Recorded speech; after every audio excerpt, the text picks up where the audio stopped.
A Chinese e-commerce giant, Alibaba Group's latest quarterly report missing estimates. Its lackluster performance underscores how China's recovery from years of zero COVID restrictions could be slower than projected.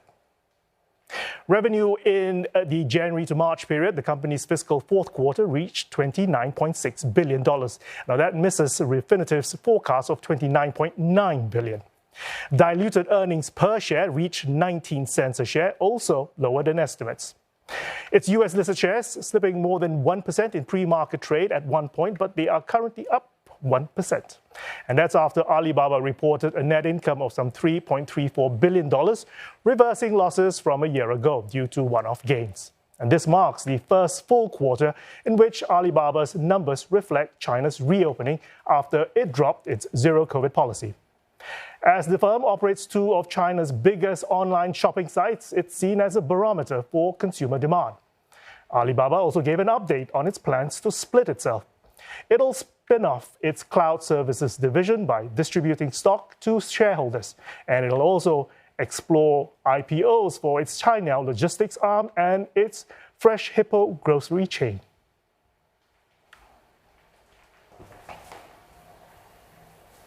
Now, to talk more about Alibaba's earnings and recent report cards from other Chinese tech firms, we're joined by Sean Wayne. He is Managing Director at China Markets Research Group. He joins us live from Shanghai. Sean, good to have you with us. Now, Alibaba's results getting more attention than usual because investors are interested in about that plans to split the company. Any surprises there?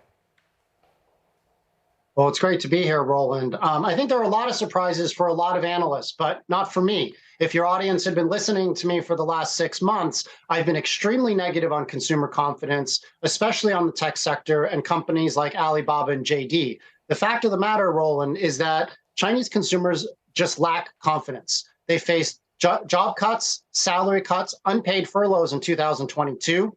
The housing market has dropped in the majority of third, fourth, fifth tier cities. So consumers just don't feel confident to go out and spend. So they're trading down. Now, I think some analysts in the international markets were a little confused. They saw a lot of people traveling during the May 1st holidays. But when you look at the numbers, they actually weren't that great.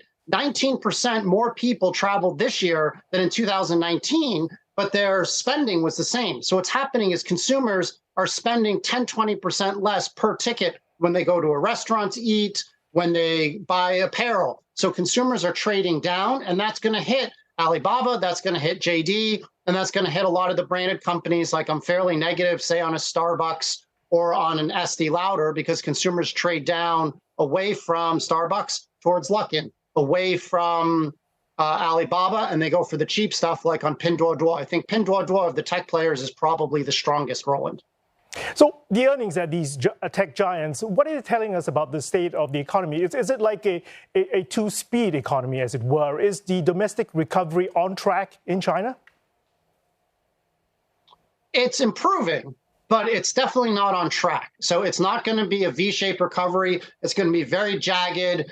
Consumers are nervous. There just isn't a lot of demand. So the government is making liquidity fairly open. But the problem is SMEs don't want to borrow money right now.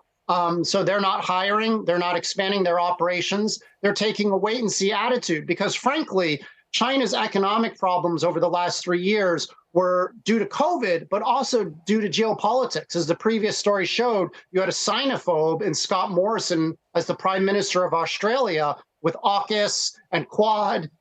There was a feeling in China that he and the United States and the Anglo nations were trying to contain China's rise. And so what that means is a lot of consumers are saying, you know what?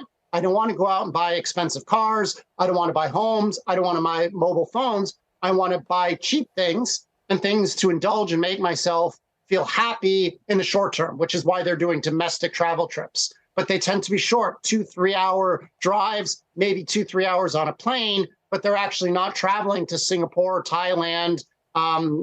Ticket prices from China to Singapore are crazy cheap. I'm going to Singapore next week, and the prices are about the same as from Shanghai to Beijing. Okay, so things are not doing that well in China itself. There's anticipation that the state will intervene with more fiscal stimulus. How likely is that? I don't see it being very likely. I think Zero COVID, the implementation last year had the right idea. I have to give credit to the Chinese government for trying to save people, but the costs were just enormous. Last year at this time I was here, I'm in my closet and I've been locked down for 3 months, sometimes taking 3-4 COVID tests a day. So what happened is a lot of local governments spent all of their revenues, all their tax money on COVID testing and containment policies. So where is the money going to come from? There's some small cities in Hunan province where the buses have stopped working because there's just no money to subsidize the public transportation system. So I think it would be a real mistake if China were to launch a major stimulus. They just don't have the money right now. We don't want to run into a debt problem here, like you see with the United States, why Biden wasn't able to visit Papua New Guinea and the Quad in Australia, as the previous segment just showed. We don't want to run into the same debt problems that America has. Sean, we've run out of time. It's good to talk to you as always. Sean Wayne, Managing Director at CMR.